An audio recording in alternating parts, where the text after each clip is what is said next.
Hello, everyone. Today we're here because we're going to rank our top 10 favorite Marvel movies.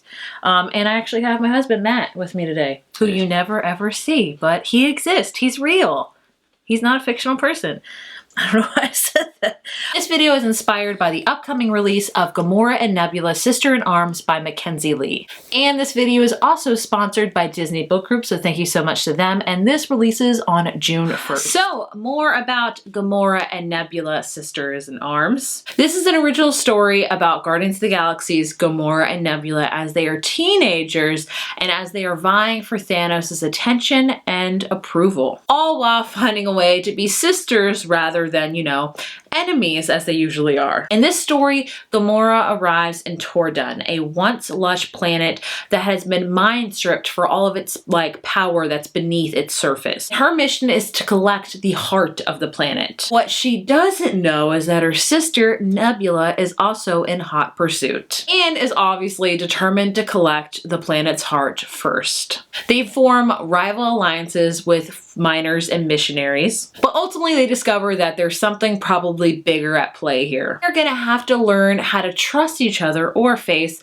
galactic consequences. Gamora and Nebula, Sisters in Arms is a follow-up to Mackenzi Lee's previous book, Loki, Where Mischief Lies. They are a part of a 3-book series with Lee that uncovers untapped potential and duality with some of our favorite characters in the Marvel Universe. So Guardians of the Galaxy is one of my favorite Marvel movies. Where it falls out on the list, you'll have to wait and see. But needless to say, I am so excited for the release of this book. Again, it releases on June 1st, so perfect time to pre-order.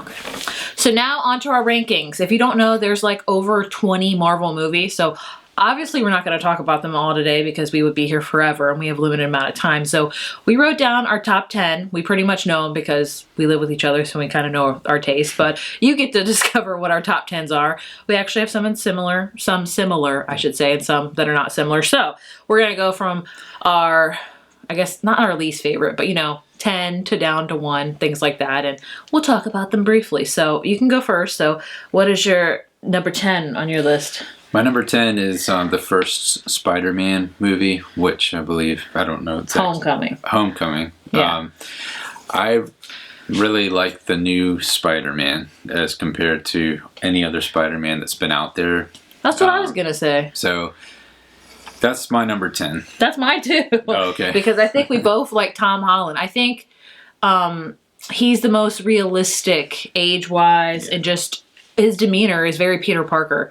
Because we both grew up with Tobey Maguire as the Spider-Man. And he was okay, but Tom Holland really captures Spider-Man. So, I believe it, that's surprising. We did not plan this, I promise. It's both our number 10s. So, number 9, I'll go into that because it's my turn. My number 9 is Black Panther. It's a solid movie. Chadwick Boseman, sadly, is not here anymore, which is going to be sad, but I'm very excited to see what they're going to do in the future. But I loved seeing the world of Wakanda, their technology, vibranium, all of that stuff. It was really cool. So I love Black Panther, and I'm really excited to see what they're going to do. I think the next movie is called Wakanda Forever, maybe, or something like that. Right. Yeah, that sounds right. I'm excited to see what they're going to do. I hope it's the sister. But yeah, that's my number 9. I like it. What's yours? Thor: The Dark World. I just like Thor in general. Just all the action and everything that was in that movie was amazing, and just really like it. So would you say that's your favorite out of all of the Thor movies thus far? Because you got Thor and then Dark World and then I think Ragnarok. Yeah, I think so. I mean, Ragnarok, I don't know, did Ragnarok make my list? I don't think so. Because Ragnarok just has that very obscure world in it, and it's kind of, I don't know, it's kind of like almost Hunger Games type of feel to it. That is true. I didn't think about that. It's not as dark as Hunger Games, thank God. No. But like the gladiator type. Yeah, that is very, that's a good comparison. The weirdness of Goldblum. Yeah, Jeff Goldblum, he was really playing himself, in my opinion. So. But I don't have Thor Dark World on my list. It's not one of my favorites. No. But going into number 8, what's your number 8? Oh, my number 8 is Black Panther. There you go. We already talked about that. Same feelings as Heather about the technology.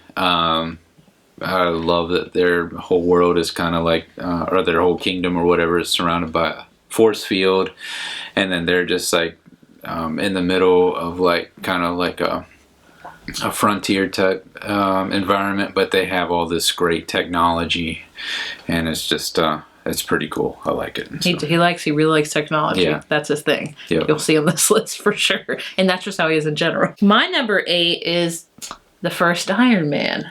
All right. Yeah. I know that's we'll learn more about, but I mean that was that the first? I think that was the first ever Marvel movie. Yeah. We saw it at the theater. We did? Yes. Okay, I don't remember that, but yeah, that was the first, I think, so yeah, Robert Downey Jr., that's how his name, yeah. Mm-hmm. He paved the way. He was the first Avenger, well, technically not in chronological order, but in like cinematic order, he was the first Avenger, and I think like, man, talk about a comeback. That dude totally encompasses Iron Man. Oh, definitely. Like, yeah, attitude and everything. Like, oh gosh, I mean, what's not loved about Iron Man? And I would say Iron Man 1 is my favorite of all 3 Iron Mans. Yep. I would have to say. Yes. 7. Oh, what's your number 7? My number 7 is Iron Man 2. So, I love Iron Man in general. Tony Stark's collection of cars and stuff like that, classic cars, fast cars, whatever, is really cool. And just his whole laboratory and everything are really just, I mean, maybe I'm getting ahead of myself here, because Iron Man 2 is a little bit different, but yeah, I really like Iron Man. I enjoy watching Iron Man 1 and 2, and 3 kind of drifts off a little bit for me, but I think a lot of people would agree with that. But you also like the music of Iron Man too. Oh yeah, they have. Well, who do they have? Is it? They got several classic rock hits. Like Black Sabbath. Not Black Sabbath. Well, they have Black Sabbath. Oh, they do? Because that's Iron Man, right? Okay, yeah, of course. I got confused. He's more music than I am. Iron Man's definitely good. My number 7 is the first Avengers. It's a classic one. Yeah. It's great.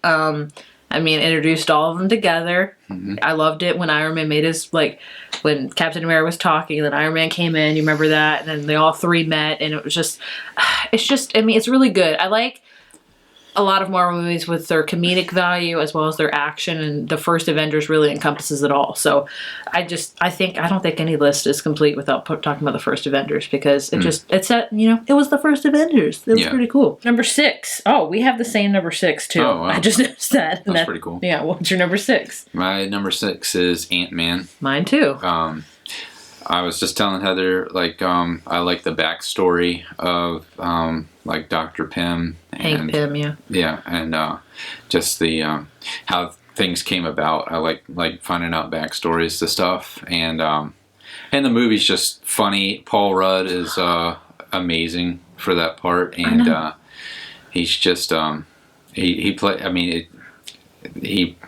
did a good job, like, casting that character. When I first heard about it, because I mean everybody loves Paul Rudd, because Paul Rudd, he never ages, first of all. He doesn't. But he's funny. But when I heard he was going to be Ant-Man, I was like, oh, but he does it. He does comedic really well. Mm-hmm. And I would say Ant-Man's more of the comedic part of the Marvel world, which is some of my favorite parts.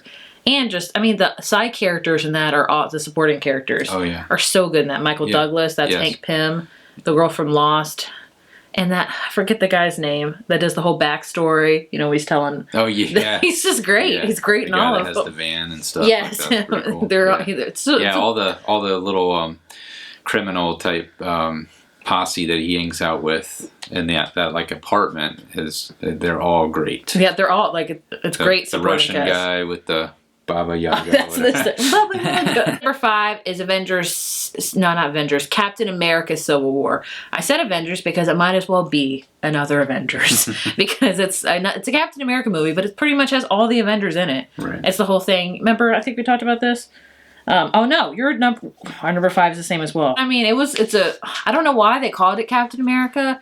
It was just Avengers 2.5 in my opinion, but I mean, the epic fight scene at the airport, the whole trying to frame Bucky, and then it plays more into the SHIELD and Hydra thing, which I guess is why it's more Captain America, because that's more his thing, but it's a solid movie. Would you agree? Because that's also your number 5? Yeah. Well, for number 4, I have Avengers Endgame.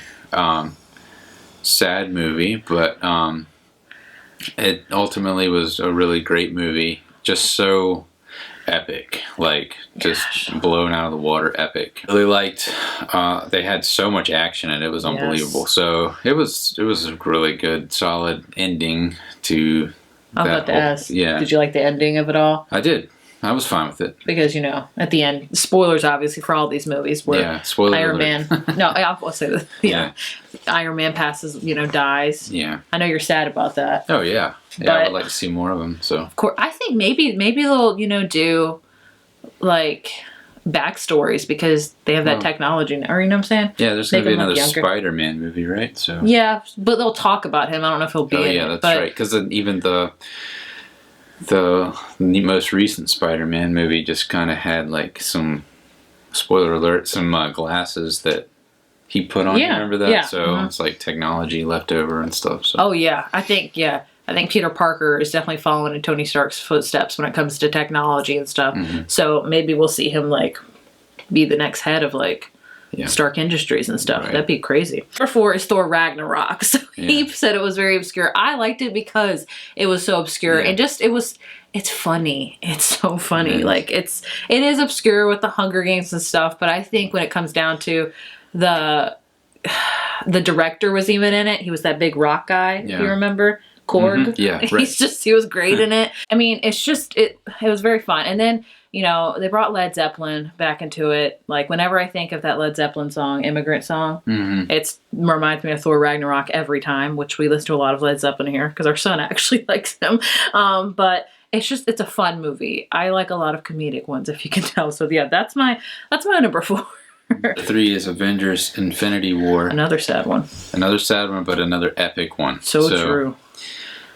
Just really enjoyed that. I think I remember seeing this in the theater and just feeling like only like an hour went by, but like 3 hours had gone by. So, you get entertained in a movie when you feel that way. So it was a really great movie. Yeah, because there's some movies you watch and you like look at your phone and you're like, it's only been like an hour. And it feels like 2 hours. Some movies you just walk out of. That's true. We've done that. We have done that. I think everyone's probably done that. I do like Infinity War. It's on my list because I think whenever I think of Infinity War, I just think of how really sad that is at the end. Like, Endgame's sad, but at least it has like a happy sad. Infinity War is just straight up sad. Yeah. But I can appreciate it. It's a solid movie. My number 3 is Guardians of the Galaxy, the first one. Yeah. Gosh, I know that's on your list actually at number 2, so we'll just go ahead and talk about that. Well, the soundtrack was great. A lot of good classic rock in there. And then it's just a really funny movie. I remember being so surprised because I don't really know much about the comic book background. And, neither do I. But I was just so surprised to enjoy that movie. I remember seeing the previews and seeing like the raccoon and stuff like that, and just thinking, this looks kind of stupid compared to what I have been seeing, but it was an awesome movie. So. Yeah, I think that was our last movie we saw in theaters before we had Noah. Oh, okay. Yeah, I remember that a lot. But I mean, we also love what's his name?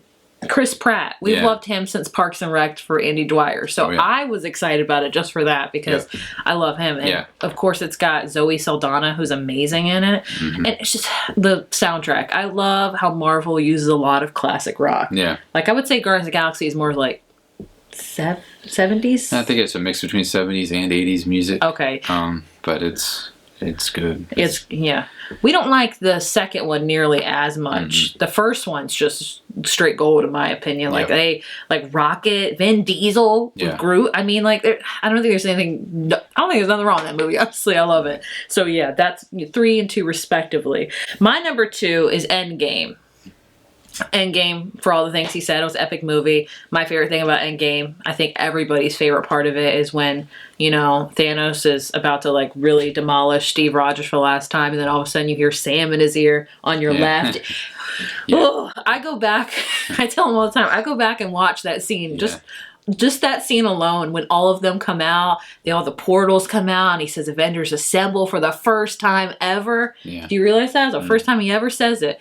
And I think, I could be wrong, please don't come at me, but I think, the fight, I think that's the Endgame. Just, oh my gosh, it's sad, but goodness me, it's a deliver. Our number ones really encompass who we are and like who our favorites really are. So your number one is Iron Man, if you hadn't already guessed. Yeah, he's technology. I just think it's awesome. I love how he built a suit in prison and in the desert, and was able to get the shrapnel out of his heart and stuff using the gosh, man, now I can't think of the name of that. I have to go rewatch it. Yeah.